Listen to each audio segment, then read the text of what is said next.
Welcome to doctor Maithili's music therapy channel. இன்றைய பதிவிலையும் motivations and behaviour என்ற தலைப்பில் சில செய்திகளை நம்ம பகிர்ந்துக்கலாம். சில பதிவுகளாகவே இதற்கு தொடர்புடைய செய்திகள் தான் நம்ம பகிர்ந்துக்கிட்டு வரோம். மோட்டிவேஷன்ஸ் சொல்லும்பொழுது அது எந்த அளவுக்கு ஊக்கத்தோட ஒரு செயல்களையும் நாம் அணுகுகிறோம், எப்படி அந்த செயல்களை செய்து முடிக்கிறோம், செய்வதற்கு துவங்குகிறோம், ரெண்டுமே நம்ம ரெண்டு பெர்ஸ்பெக்டிவ்லையும் பார்த்துக்கிட்டு வரோம். அதுபோல் ஆங்கிளில் இன்னும் ஃபர்தராக பார்க்கணும்னு சொன்னால், முதல்ல நம்ம சேனலுக்கு முக்கியத்துவமே நம்ம பிள்ளைங்களுக்காக தான் நிறைய சொல்கிறோம். அப்படின்னு சொன்னால், பிள்ளைங்களுக்கு எப்படி அவங்களுக்கு ஒரு ஊக்கத்தை வளர்த்துக்கிறது. அவங்களோட கான்வர்சேஷனில் சில சமயத்தில் ஒரு சின்ன சின்ன கம்ப்ளைண்ட்லாம் வரும். எப்படின்னு கேட்டால், எங்கள் பசங்க எங்கிட்ட எதுவும் சொல்ல மாட்டேன்றாங்க, இன்னொரு இடத்துல போய் வேறு யாருக்கிட்டேயோ ரொம்ப ஃப்ரீயாக பேசுகிறாங்க, வேறு யாருக்கிட்டேயோ ஏதோ செய்தி சொல்கிறாங்க அப்படின்னு சொல்கிற பேரண்ட்ஸ் எல்லாமும் உண்டு. சில சமயத்தில் பசங்க நம்மக்கிட்ட சொல்ல மாட்டேன்றாங்க, தாத்தா பாட்டிக்கிட்ட ரொம்ப கிளியராக எல்லாத்தையும் நிறைய விஷயங்களை பட்டவர்தனமாக கொண்டு போய் சொல்லிட்டு வராங்க அப்படின்னு சொல்கிறவங்களாம் இருக்கிறாங்க. ஆனால் இந்த கான்டெக்ஸ்டில் நிறைய அம்மாக்கள் என்ன பண்ணுவாங்கன்னு கேட்டால், வேறு யார்கிட்டையும் பேசாத, நம்ம வீட்டு செய்தியை கொண்டு எங்கேயும் சொல்லாத, உனக்கு எது வேணுமோ அது எல்லாத்தையும் எங்கிட்ட மட்டும் சொல்லு அப்படின்னு சொல்லி தருவாங்க பிள்ளைங்களுக்கு. அது சொல்லி கொடுக்கறத காட்டிலும் அதற்கு ஏற்ப நம்ம நடந்துக்கணும் அப்படின்றத முதல்ல பெரியவங்க மனசில் வாங்கணும். பிள்ளைங்களுக்கிட்ட அப்படி பேசும்பொழுது அவங்களோட மோட்டிவேஷன் எப்படி இருக்கணும்? எல்லாவற்றையும் சிறப்பாக செய்ய வேண்டும். சிறப்பாக செய்யறதுக்காக சிறப்பாக சந்த பதிவில் கூட சொன்னோம், சிறப்பாக செய்ய வேண்டும் என்பது அதில் சரியாக செய்ய வேண்டதும் அதுவும் அதோட உள்ளடக்கியது தான். அதாவது சரியாக செய்தது மட்டும் இருந்தால் அது சில நேரத்தில் சிறப்பாக இல்லாமல் போயிடும். ஆனால் சிறப்பாக செய்யணும்னு சொன்னால் அதுக்குள்ளே சரியாகவும் செய்தால் தான் அது சிறப்பானதாக அமையும். அதுபோல் சிறப்பாக நம்மளுடைய நடைமுறை பாவனைகள் இருக்கணும் அப்படின்னு சொன்னால் அது எல்லா செயல்களும் முதல்ல சரியாக செய்யணும்.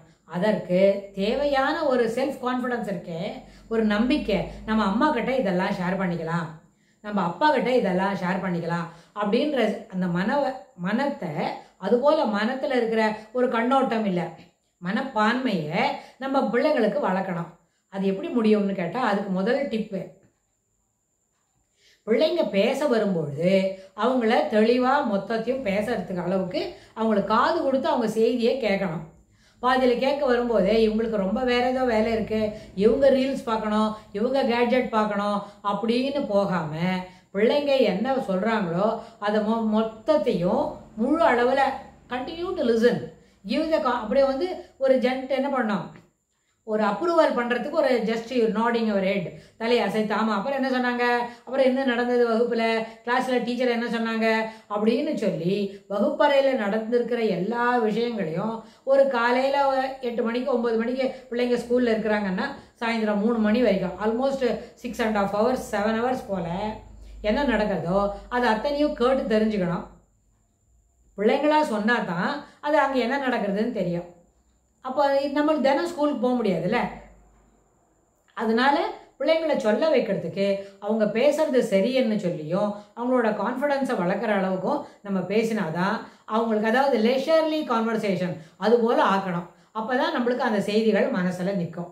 நம்மளுக்கு அது லெஷர்லி கான்வர்சேஷன் அது பிள்ளைங்களுக்கு மனசில் நின்னாதான் அவங்க என்ன பண்ணுவாங்க, நம்மளோட அது அத்தனையும் பகிர்ந்துப்பாங்க. நாட் ஓன்லி இந்த மாதிரி வகுப்பறையில் நடக்கிறது மாத்திரம் இல்லை, ஈவன் பிளே கிரவுண்டில் நடக்கிறது, ஸ்கூலில் மற்ற பிள்ளைங்களோட பேசுறது, அது எல்லா செய்தியுமே பிள்ளைங்க வீட்டில் இருக்கிறவங்களோட பகிர்ந்துக்கணும்.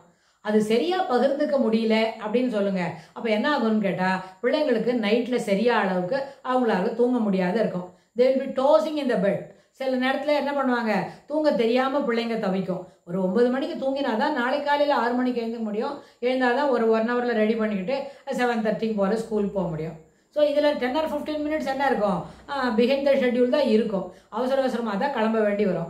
டு அவாய்ட் திஸ் பிள்ளைங்க you should go to bed early, get up early அப்படின்ற கான்செப்டை நம்ம சொல்லிக் கொடுக்கணும்னா அதற்கு என்ன பண்ணோம், உறுதுணையாக இருக்கிறது என்ன, படுத்துக்கிட்ட உடனே தூங்கணும். ஆனால் இதுபோல் எண்ண ஓட்டங்கள் மனசில் இருந்தே இருக்குது, அங்கங்கே பிளாக்காக இருக்குது, அத்தனையும் சொல்ல தெரியல, வீட்டில் நம்மளால் பகிர்ந்துக்க முடியலன்னு சொன்னால் அந்த பிள்ளைங்களுக்கு தூங்குறதுக்கு நேரம் பிடிக்கும். நிறைய நேரம் எடுத்ததுன்னா அதுக்கு தகுந்த மாதிரி பிள்ளைங்களால் அடுத்த நாள் காலையில் எழும்ப முடியாது, எழும்பலைன்னா நேரத்துக்கு ஸ்கூல் போக முடியாது. இது எல்லாமே இன்டர்லிங்க்டு.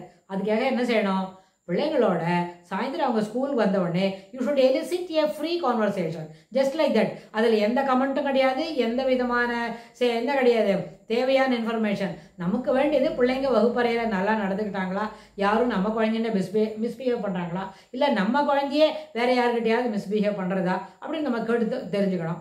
அவங்க சொன்னாதான் தெரிஞ்சுக்க முடியும். நீ என்ன பண்ண, ஒரு பீரியடாக என்ன பண்ணேன்னு கேட்டாங்க, அது அப்போ பிள்ளைங்க சொல்ல தெரியாது. அப்படி சொல்ல தெரியாது. சில நேரத்தில் ஏதும் வகுப்பறையில் அந்த நேரத்தில் தவறாக நடந்துருதுன்னா அந்த பீரியடே ஒன்றும் நடக்கலை அப்படின்னு போல் the child wants to suppress the message அப்படி இருக்கும். அதுக்கு இடம் கொடுக்காம கேஷுவலாக டெய்லி என்ன பண்ணுவாங்க, அடுத்த பீரியட் என்ன பண்ணுவாங்க, அப்புறம் என்ன செய்வாங்க அப்படின்னு ஒன்று ஒன்றா ஒரு சின்ன குச்சி போட்டு சாமானை வாங்குற மாதிரி ஒரு வார்த்தையாக கேட்டு செய்தியை வாங்கிக்கணும். அப்படி சொல்லும் பொழுது அது அம்மா கிட்ட சொன்னாலும் பாட்டிக்கையில் ஷேர் பண்ணிக்கிட்டாலும் எப்படி இருக்கணும், அது கேஷுவலாக நம்ம அம்மா கிட்ட சொல்கிறோம் அப்படி இருக்கணும். ஸோ அதுபோல் ஒரு நம்பிக்கையை பிள்ளைங்க மனசில் வளர்த்தாதான் இந்த கம்ப்ளைண்ட் இருக்கே, எங்கிட்ட பசங்க ஒன்றுமே சொல்ல மாட்டேன்றது, they are not at all sharing anything அப்படின்னு சொல்கிறாங்கல்ல, அது இல்லாத போயிடும். அதுக்கு யார் முன்னே நிற்கணும், வீட்டில் இருக்கிற பேரண்ட்ஸ், அம்மா தான் முதல்ல நிற்கணும். அம்மாவே பிள்ளைங்களோட பேசுறதுக்கு பால் மாறிக்கிட்டு அவங்க பாட்டுக்கு ரீல்ஸ் பார்க்குறாங்க, வேடிக்கை பார்க்குறாங்க, இல்லைன்னா பசங்க ஸ்கூல்லேருந்து வந்த உடனே தான் அதை விட்டுட்டு போய் கடைக்கு போய் ஏதோ சாமான் வாங்குறாங்க அப்படின்னு சொன்னால் those things are not at all encouraged. that action ought to be eschewed அப்படின்னு அவங்களுக்கு புரிய வைக்கணும். இதனால் என்ன ஆகும், இது சாதாரண சில வீட்டில் நடக்கிறதே நிறைய வீட்டில் நடக்கலையே அப்படின்னு கேட்டால் கூட இந்த மோட்டிவேஷன் இருக்கே, come out of your mind, what exactly it blocks you அப்படின்னா அதுலேருந்து வெளியில் வரத்துக்கு இது நல்ல அளவில் பயனுள்ளதாக இருக்கும் இந்த கான்வர்சேஷன் செஷன். அப்போ என்ன பண்ணோம், இப்படி வந்துட்டுன்னு சொன்னால் பிள்ளைங்களோட மனம் ஃப்ரீ ஆகிடும். அப்புறம் ஒரு ஹவர் கழிச்சு ஈஸியாக நம்ம எது சொல்லி கொடுத்தாலும் அவங்களால மனசில் வாங்க முடியும். சில நேரத்தில் இது நம்ம இன்னொரு முக்கியமாக கூட பார்க்க முடியும். சில பக்கத்து வீட்டில் இருக்கிற பிள்ளைங்க நம்மளோட விளையாடுது பேசுது அப்படின்னு சொன்னால் அவங்க அவங்களோட கிளாஸில் என்னெல்லாம் நடந்ததோ அது அத்தனையும் நம்மக்கிட்ட சொல்லுவாங்க. நம்ம அதை பொறுமையாக மொத்தத்தையும் கேட்டு முடித்த பிறகு தான் நம்ம கையில் எந்த பர்பஸ்க்காக இங்கே வந்திருக்கிறாங்க, விளையாடுறதுக்கா இல்லை பேசுறதுக்கா அப்படின்னா, விளையாடுறதுக்கு பேசுறதுக்கு ரெண்டும் சேர்ந்து பாக்கி கொஞ்ச நேரம் அந்த பிள்ளைங்க பக்கத்து வீட்டில் இருக்கிற ஆண்டியோட விளையாடிட்டு வராங்க அப்படின்னா அந்த நேரத்தில் மொத்த செய்தியும் சொல்லிடும். இதை நம்ம எதுக்காக why they are sharing it அப்படின்னா, அந்த பிள்ளைங்களுக்கு பிள்ளைங்களாக மாறி அந்த வயது ஒத்தவங்களாக மாறி அவங்க சொல்கிற செய்தியை நம்ம காது கொடுத்து வாங்கினா things will be more easier to take the information from children. அந்த கிளாஸில் இருக்கிற என்னோட பக்கத்தில் ஃப்ரெண்ட் இத்த சொன்னா, அவள் என்னோட டெய்ல பிடிச்சி இழுத்தா, அந்த பக்கத்தில் இருக்கிற பையன் புக்கை தூக்கி டேபிள் மேலே போட்டான் அப்படின்னு எல்லாத்தையும் ஒன்று ஒன்றா சொல்லிகிட்டே இருப்பாங்க. ஸோ அது என்ன ஆகும், பசங்களுக்கு பொன் குழந்தையாக இருந்தாலும் ஆண் குழந்தையாக இருந்தாலும் அவங்களோட பேசுறத இருக்கிற அந்த தரத்தை வச்சு தான் பிள்ளைங்களோட மனத்தில் இருக்கிற இந்த மாதிரி unwanted thoughts, nagging thoughts, disturbing views அப்படி இருக்குல்ல, அந்த டிஸ்டர்பிங் தாட்ஸ் எல்லாம் நம்ம அதை பிள்ளைங்கள்ட்ட ஈஸ் பண்ணி விட்டா ஈஸியாக அது குழந்தைக்கு அடுத்த 1 ஹவரில் அது படிக்கிறதுக்கு தயாராகிடும்.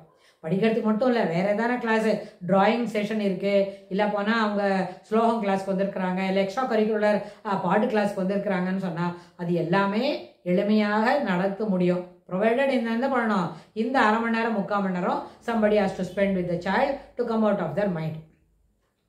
இது எல்லாமே ஏற்புடையது தான். இது என்ன பண்ணும், அவங்களோட பிஹேவியரை மாடிஃபை பண்ணும், அவங்க பிஹேவியரை ஏற்புடையதாக ஆக்கும்.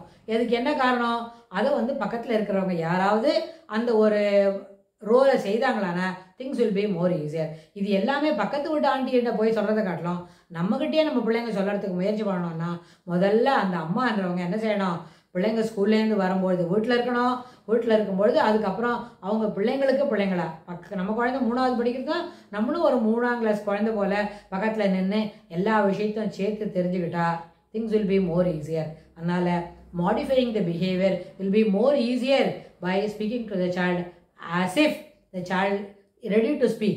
அது எப்படி நம்மளோட பேசுறதுக்கு தயாராக இருக்கே அப்படின்னா நம்மளும் அது போல ஒரு மைண்ட் செட்டில் பேசினா things will be more easier அப்படின்னு சொல்லி இந்த பதிவை நம்ம நிறைவு செய்கிறோம். இதுக்கு தொடர்புடைய செய்திகளை வரப்போகிற பகுதிகளில் பார்க்கலாம். தேங்க்ஸ் ஃபார் வாட்சிங்.